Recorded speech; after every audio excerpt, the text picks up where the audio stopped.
ላይ ያደረሰውን ሰብአዊና ቁሳዊ ጉዳት በአጠቃላይ እንዲያስረዱ ፈልገን ነበር። ስርዓቱን በመሰረቱ አላወቅነውም። ልጆቻችን ወይም እናቶቻችን ገዳሙ ላይ ተግባረ እድ ስራ እየሰሩ ባሉበት ሰዓት ላይ ከየት ይምጣ አውቅም በድሮን እህቶቻችን ልጆቻችን ተጨፈጨፉብን።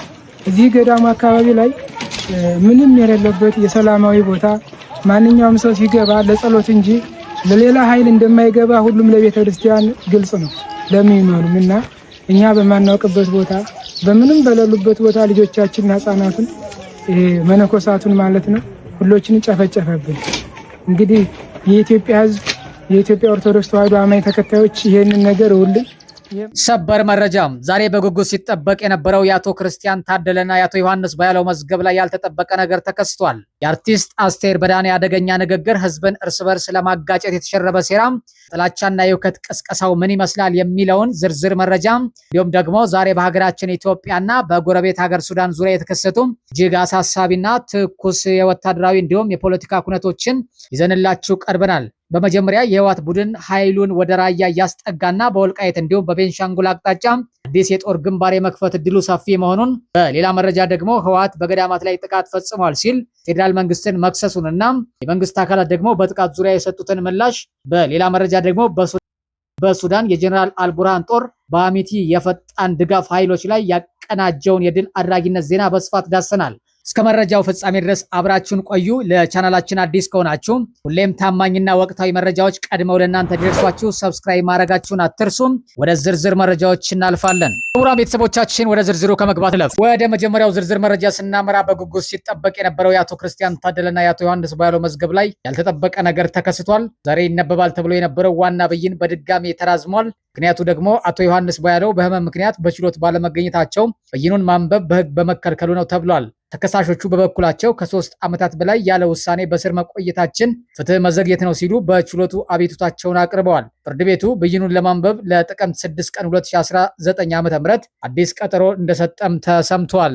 ወደ ቀጣዩ ዝርዝር መረጃ ስናመራ በራያ ግንባር አዲስ የጦር እንቅስቃሴ መታየቱ ተዘግቧል። ከተለያዩ ምንጮች የተገኙ መረጃዎች እንደሚያመለክቱት ከሆነ የህወሓት ቡድን ኃይሉን ወደ ራያ አቅጣጫ እያስጠጋ ይገኛል። ይህ እንቅስቃሴ የአካባቢውን ሰላም እንደገና አደጋ ውስጥ ሊጥል እንደሚችል ስጋቶች ተደቅነዋል። ቡድኑ በራያ በኩል ብቻ ሳይሆን በወልቃይትና በቤንሻንጉል በኩልም አዳዲስ የጦር ግንባሮችን የመክፈት ከፍተኛ እድልና ዝግጅት እንዳለው የወጡ መረጃዎች ይጠቁማሉ።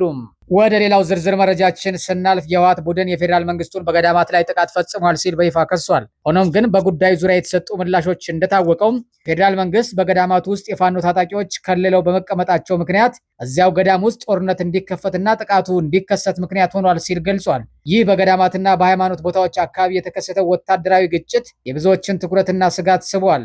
በሌላ ዝርዝር መረጃችን ደግሞ ወደ ጎረቤት ሱዳን መረጃችን ስንሸጋገር የሱዳን ጦር ኃይሎች መሪ ጀነራል አብድል ፈታህ አልቡርሃን በሐሚት የሚመራውን የፈጣን ድጋፍ ኃይል አርኤስኤፍ ሙሉ በሙሉ ለማሸነፍ ተቃርበናል ሲሉ አስታውቀዋል። የሱዳን ጠቅላይ ሚኒስትር ካሜል ኢድሪስ በሰጡት መግለጫም ሀገሪቱን ለማፍረስና ዜጎቹን ለማፈናቀል ታቅዶ የነበረውን የውጭና የውስጥ አጥፊ ፕሮጀክት ማክሸፉን ገልጸዋል።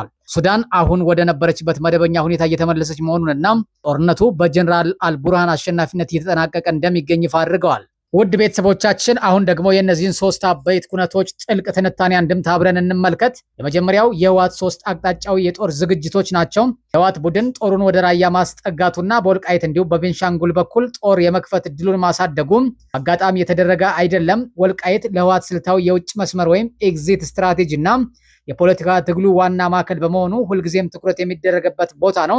በቤንሻንጉል በኩል የሚደረግ ማንኛውም እንቅስቃሴ ደግሞ የሀገሪቱን ዋና ዋና ሰፊ መሰረተ ልማቶችና የድንበር አካባቢዎችን ስጋት ውስጥ ለመክተት ያለመ ሊሆን እንደሚችል ይገመታል። ራያ ደግሞ የቀጥታ ወታደራዊ ግፊት ማሳደጊያ ነጥብ በመሆን ያገለግላል። ቡድኑ በ3 አቅጣጫዎች የሚከፍተው የጦር ስጋት የተቃዋሚዎቹን ኃይል ለመበታተን የተነደፈ ስልት እንደሆነ ይተነተናል። በሌላ በኩል ደግሞ በገዳማት አካባቢ ያለው ውጥረት፣ በገዳማት ላይ የተሰነዘረው ጥቃትና የሚሰጡት የእርስ በርሱ ክሶች በህዝቡ ዘንድ ከፍተኛ የሞራልና የሃይማኖት ስጋት ፈጥሯል። ህወሓት መንግስትን ሲከስ፣ መንግስት ደግሞ የፋኖ ታጣቂዎች ገዳማቱን ለወታደራዊ ሽፋን ተጠቅመውባቸው ነው ማለቱም ቅዱሳን ቦታዎች የጦርነት ቀጠና የሆኑ መምጣታቸውን ያሳያል። ይህም በቀጣይ ሀገራዊ ውጥረቱን ሊያባብሰው የሚችል ስልታዊ ኩነት ነው።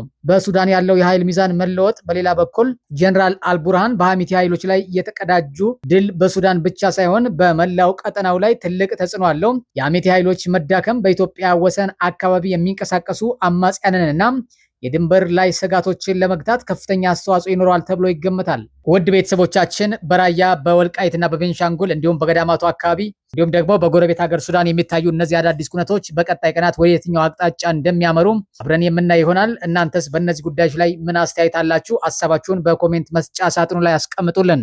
በሌላ መረጃችን ደግሞ በቅርቡ በማህበራዊ ሚዲያ የተሰራጨው የአርቲስት አስቴር በዳኔ ንግግር አሁን ጦር የሚያማዘን ብዙ ትውልድን የበላብን አማራና ኦርቶዶክስ የሀገር ባለቤት ነኝ ብሎም ተቀምጧል። ቶለሬት የማያደርግ ትውልድ ተነስቶ እየተበቀላቸው ነው የሚለው አገላለጽ ይዘቱ እጅግ አጸያፊ፣ ሞራላዊ ውድቀትን የሚያሳይና በጽኑ ሊኮነን የሚገባው የጥላቻ አመለካከት ነው። ንግግር በምንም አይነት መስፈርት እንደ ህጋዊ የፖለቲካ አስተያየት ወይም የሀሳብ ነጻነት ሊወሰድ የማይችልባቸውና ሙሉ በሙሉ ሊወገዙ የሚገባቸው ዋና ዋና ነጥቦች የሚከተሉት ናቸው። አንደኛ፣ በጅምላ የመፈረጅና የማግለል አጸያፊ አካሄድ። አርቲስቷ ሚሊዮኖች የሚቆጠሩ ሰላማዊ የህብረተሰብ ክፍሎችን አማራና ኦርቶዶክስ በሚል የማንነት መስመር ብቻ በመለየት ለሀገሪቱ ጦርነትና ውድመት ብቸኛ መንስኤ አድርጋም በጅምላ ፈርጃቸዋለች። ይህ አይነቱ አቀራረብ ከተራ የፖለቲካ ትችት ያለፈ በጥላቻና በጭፍን ጥላቻ ላይ የተመሰረተ አደገኛ ሁኔታ ነው። ሁለተኛ፣ ለበቀልና ለሁከት ህጋዊነት የመስጠት አደገኛ ቅስቀሳ። የንግግሩ እጅግ አስደንጋጭና አደገኛ ክፍሉ ቶለሬት የማያደርግ ትውልድ ተነስቶም እየተበቀላቸው ነው የሚለው አነጋገር በማንኛውም የህግና የሰብአዊ መብት ስታንዳርድ ዜጎች ላይ የሚፈጸም ጥቃትን እንደ ተገቢ የበቀል እርምጃ አድርጎ ማቅረብ ወንጀልንና ጭካኔን ማበረታታት ነው። አርቲስቷ በሰላማዊ ሰዎች ላይ የሚደርሰውን መከራና ጥቃት የበቀል ፍትህ አስመስላ ለማቅረብ መሞከሯ የንግግሯን አጸያፊነትና ጨካኝነት ያጎለዋል። ሶስተኛ፣ የታሪክና የህዝቦችን አብሮነት የማዛባት ሙከራ።